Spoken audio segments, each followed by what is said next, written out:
Hi, thank you for joining me here on Taya's Sweet Aroma. Today I am going to be sharing with you the recipe for my Cajun Creole.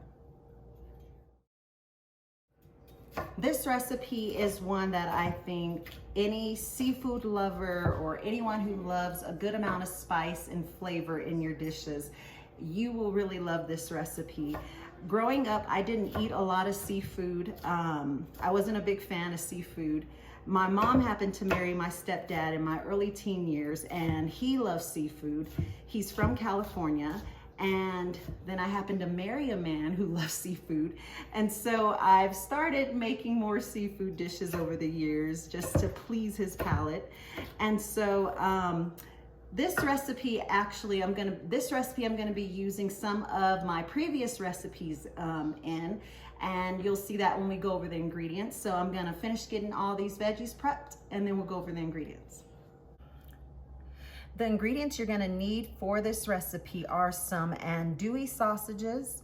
I also have some chicken here, some chicken thighs that I've cut some of the meat off of the bones, and I've cubed the meat, and I kept the bones. You'll see why here in a second. I have some shrimp, some extra virgin olive oil, and some salted butter, some hot sauce, which is optional. I have some what's this here sauce, some of my homemade Cajun seasoning. Now, if you're using your own Cajun seasoning, you're gonna wanna be careful if you're using a store-bought one because of the salt content in it, so kind of taste as you go. I also have some granulated sugar, a bay leaf, some garlic, bell pepper, onion, celery, lemon, some of my homemade seafood stock, which I just shared the recipe for. So be sure to check that out so that you could have this stock on hand. If you don't want to make your own stock, you can also use just some chicken stock would be fine. And then I also have a can of crushed tomatoes. To my pot over a medium-high heat, I'm going to get in the oil and the butter.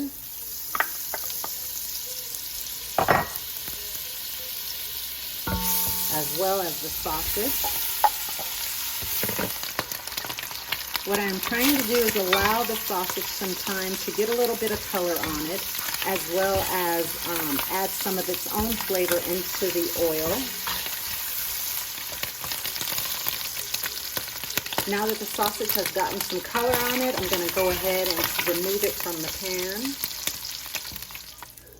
pan. Okay. I'm gonna set that aside. Now to the pan, I'm gonna go ahead and add in my chicken as well as the bones. Now, you may notice that the bones have some meat still on them, and that's okay because they're gonna be cooking up in this dish as well.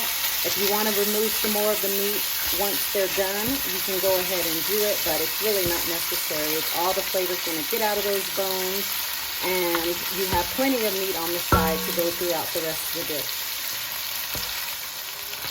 Now, the same thing with the chicken. I am not trying to cook the chicken fully through at this stage. I'm just trying to get some color on it, and it will finish cooking later on in the process. So we're just trying to get these bones a little toasty and allow them to release some of their juices as well into the oil.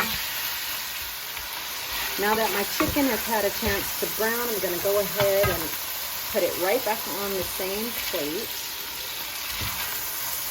Like I said, it doesn't have to be cooked through at this stage. That's the thing with using chicken thighs. You don't have to worry about them drying out or overcooking.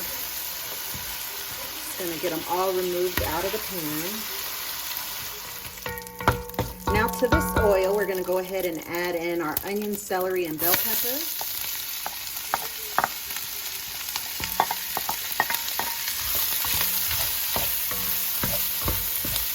I'm going to allow this to continue to cook until the onions become a bit translucent.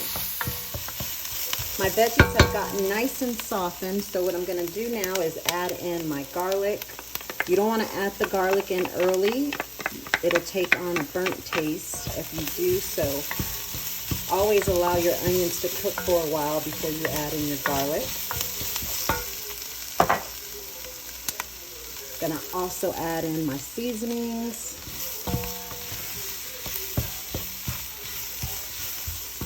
The sugar was in there as well. It's okay to add it in at that point. The reason I am adding sugar into this dish is because anytime you're using something with a tomato base and it's a large amount of it, you want to kind of counterbalance with those acids in the tomatoes, and so you add a little bit of sugar and it will help with that.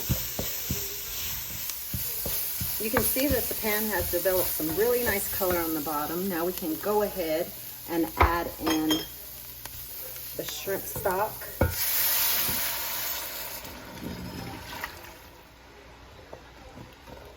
I'm just scraping at the bottom as I'm stirring, making sure to get up all those good little bits down there. And I'm going to add in the crushed tomatoes.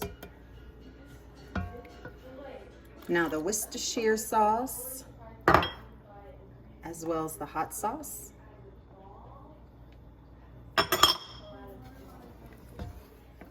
The liquid has now come back up to a boil, so what we're gonna do is add back in this chicken and all those juices from the plate.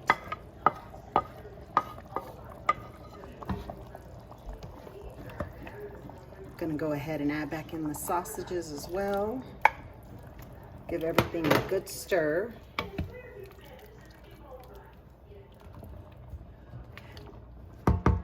Now that the sauce has come back up to a boil, I'm gonna allow these bones to go ahead and do their job, release some of their flavor into the sauce.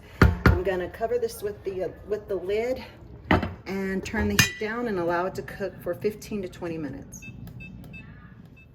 So I misspoke a second ago. What you want to do is allow it to cook for 30 minutes. I don't know why I said 15 to 20 minutes.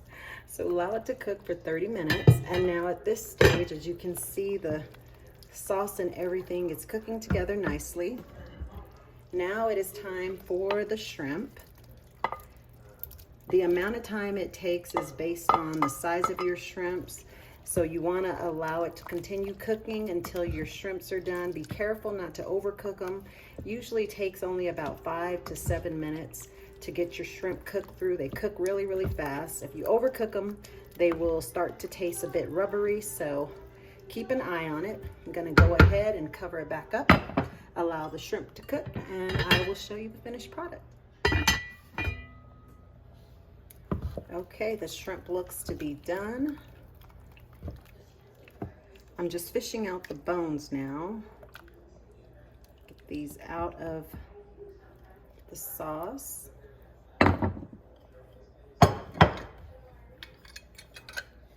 Gonna squeeze in some lemon juice.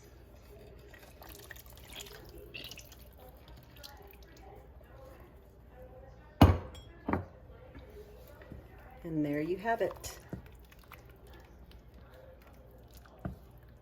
Getting the lemon juice stirred in, and there you have it. It's nice and thick broth. If you want your broth a little thinner, you could add a little bit less seafood stock. I like to serve mine over a bed of rice, so I like to have it a little bit more saucier, so that way it could absorb into the rice as well. Oh, we can also get this out now too.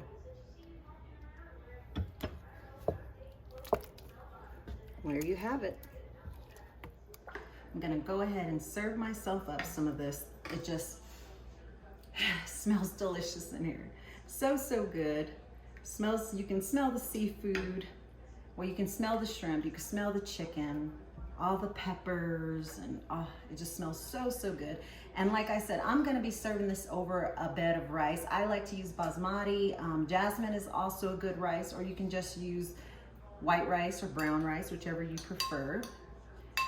Trying to get a little of everything.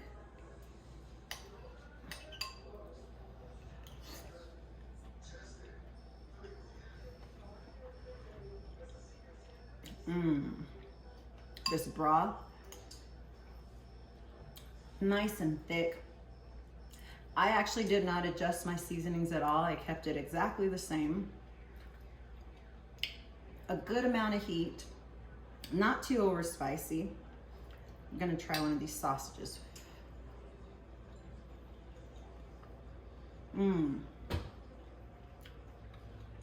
Now the andouille just kind of heightens the flavor even more. It's so, so good. Now, they have a bit of a kick. Now, if you're trying to cut back on the spice, one thing you can do is just use regular plain sausage, because the andouille does have a bit of a kick to it. So, so good. Anyhow, I thank you for spending time with me here today. You got to give this recipe a try. If you love seafood, you love spicy, you love just flavor in general, you're going to love this recipe. And I thank you for spending time with me here today.